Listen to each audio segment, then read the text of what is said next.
Hello, friends. Welcome again to IPO Central.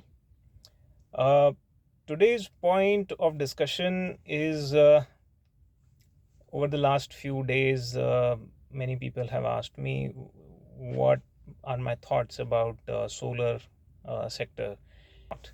So I have listed out 4 or 5 reasons as to why I am not an investor in solar stocks at the current times and valuations.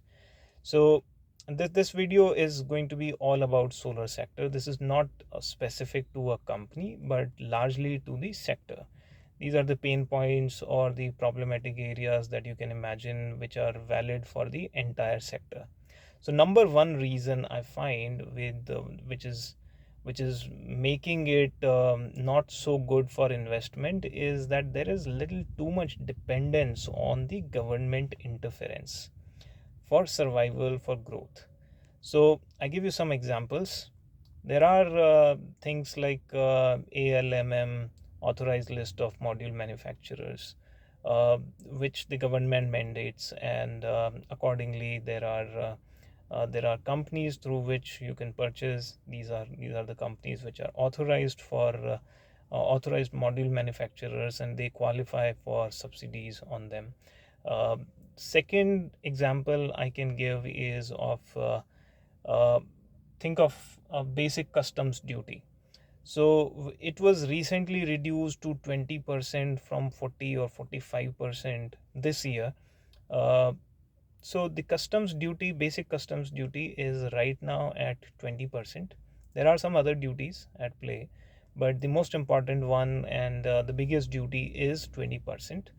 There is no surety that this reduction which happened this year is not going to repeat in the coming years, in the next couple of years. And if it happens, then one can very easily imagine a lot of cheap imported products coming in from our neighboring countries, specifically China. So that is going to erode a lot of profitability for a lot of guys in the industry. So that is another pain point I see. Net, I see this is not a market driven segment. This segment is largely dictated by the government policies and government interference. As a rule of thumb, if it is not a free market, I don't like it. Um, Second point I find, which is little problematic, not exactly very high in the priority list, is cyclicality and overcapacity concerns. So almost every industry goes through cycles, and accordingly, solar, renewable energy, or more specifically solar, especially module manufacturing, etc. This is also demand driven, and a lot of cyclicality is involved in it.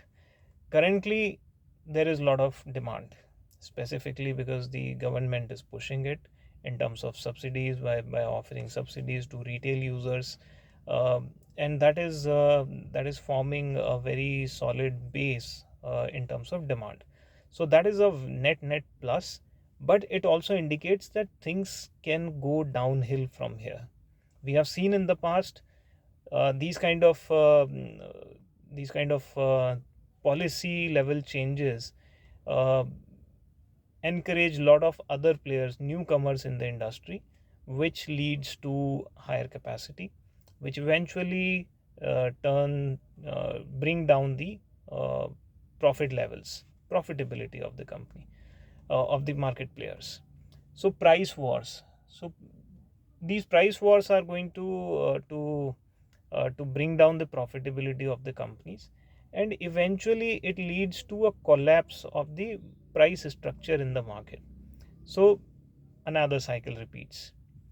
So, and it's a never ending cycle. Basically all industries go through it.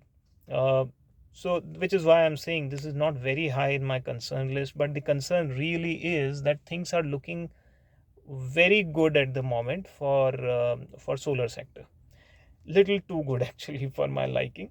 So it is definitely not something like a secular trend we have seen in the IT industry.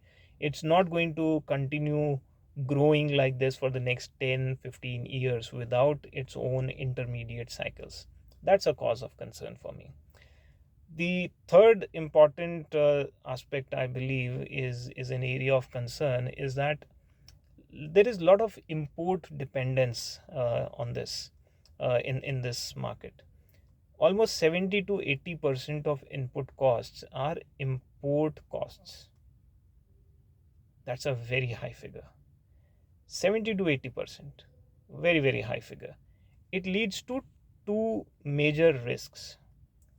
First one is of course supply chain risk, but another and very prominent, very crucial one is related to currency. So currency represents its own risks. Uh, so import dependence, I believe, is very high in this.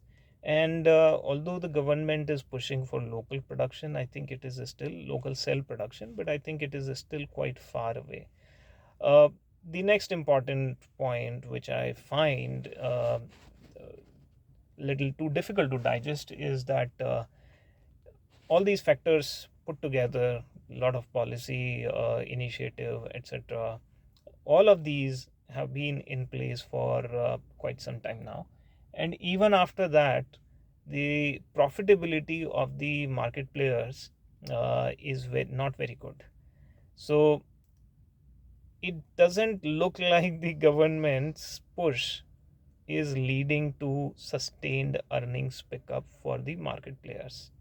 It is true for almost everyone in the industry, and since it works disproportionately high at the profitability levels, I mean, like revenues increase 10%, profits are not going to increase 10%. They are going to increase a little bit higher than that in most of the cases, not necessary all the times, but the earnings are kind of uh, pronounced, disproportionately high in most of the cases.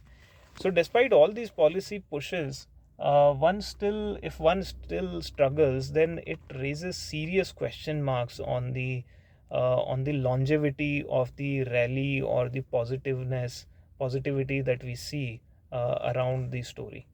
Uh, so that's a major issue for me. Another important aspect that I find little unnerving is finally it talks about specific market players valuations. So the valuations are very high. Almost all the stocks that we see in the market, they are priced to perfection. These are some of the things that I find uh, unnerving or not giving me the kind of comfort that I usually see. Please feel free to subscribe to any of the IPOs or to avoid any of the IPO. This is largely just I'm just sharing my views. All right, happy investing. Thanks a lot for your time. Bye bye.